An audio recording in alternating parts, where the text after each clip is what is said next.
Sikap keras Bahlil dan soal JKW Mahakam Dewi Iriana, 2 kapal angkut nikel di Raja Ampat. Jagat maya dibuat geger pasca beredarnya video yang memperlihatkan 2 kapal bernama JKW Mahakam 6 dan Dewi Iriana 6 mengangkut tambang nikel dari Laut Raja Ampat, Papua Barat Daya, menuju Halmahera, Maluku Utara. Nama kapal tersebut identik dengan Presiden ke-7 Joko Widodo, JKW, dan Ibu Negara Iriana. Namun, benarkah demikian?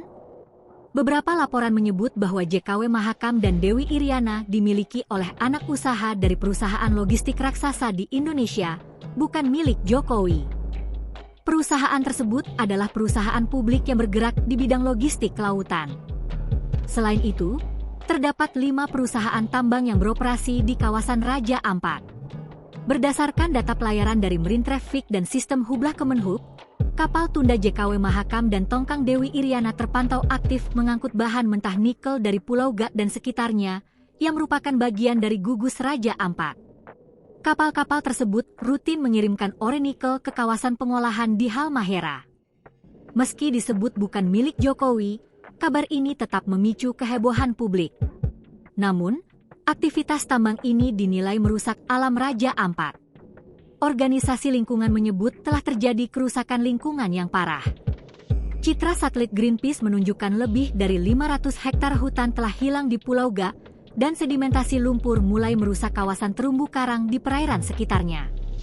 Menanggapi hal ini, Menteri ESDM Bahlil Lahadalia resmi menghentikan sementara operasi tambang PT Ga Nikel per 5 Juni 2025. Ia menyatakan tim inspeksi telah diturunkan ke lapangan untuk mengevaluasi seluruh perizinan, termasuk IUP dan dokumen AMDAL.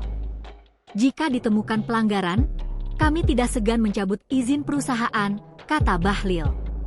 Namun, Bahlil juga menjelaskan bahwa 5 perusahaan memiliki izin.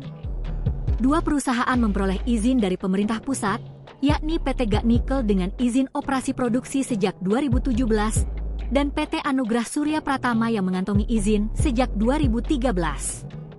Sementara itu, 3 perusahaan lainnya memperoleh izin dari pemerintah daerah, yaitu PT Mulya Raimon Perkasa dan PT KWI Sejahtera Mining dengan IUP yang diterbitkan masing-masing pada 2013, serta PT Nurham yang menerima IUP pada 2025. Download Tribun X sekarang, menghadirkan lokal menjadi Indonesia.